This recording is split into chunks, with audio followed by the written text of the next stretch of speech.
The increase in tuition fees is a big obstacle for many students, but I would just say, if you can do it, do it. When you leave, you'll earn more, your job prospects are better.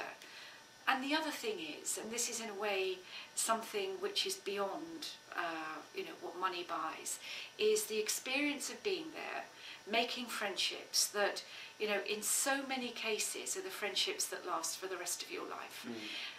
But this is a year of special focus and special ambition, and the centre of that ambition is the Olympic Games. And so use this as a moment to make a resolution to do whatever it is you've always wished you could do, but you've never quite got round to. And you've got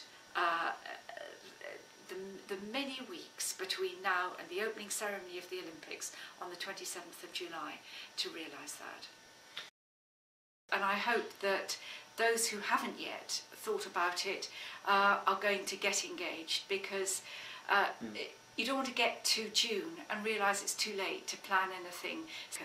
And I think the second point is that in a way it's fine to say, well, the government are going to do this and local are going to do that, and the mayor's office are going to do, make other arrangements. But so much of what is going to happen during the Olympics is going to come from the impulse and the initiative of campuses, students' organisations and communities right across the country.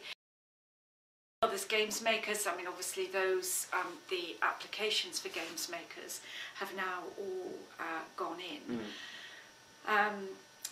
There is also, many campuses will be hosting training camps, and I hope that where they are, students are going to look at how they can really exploit the presence of Olympic athletes on their campus.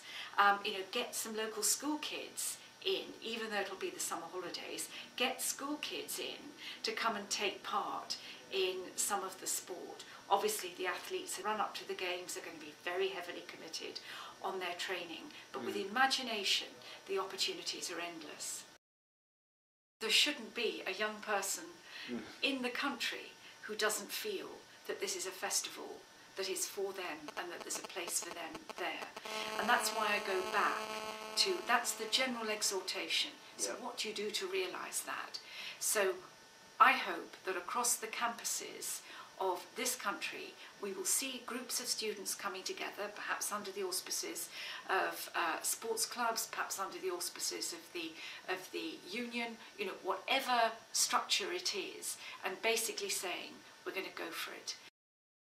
Huge enthusiasm, and when we get to the torch relay, we're going to see this country explode with excitement, with anticipation, with pride at what is about to happen, and you don't want to be left out of that. We have a very clear plan to help tackle youth unemployment, which would be tax on bankers' bonuses, a 2% tax that would yield enough money to 100,000 work opportunities for young people. That's twice what the scheme announced by the government is going to achieve. So we've got an alternative plan. It's, this need not be happening. That is the point. And remember that before we left office, youth unemployment was falling, not rising. Well, I think, yes, it can be valuable. I think it needs, however, to be very much part of a sort of a progress, so that you have got a very good chance, and indeed the expectation is that you move from work experience to equivalent to an apprenticeship, to employment. But I think that without that confidence of progression from one stage, then all the allegations about exploitation become quite salient.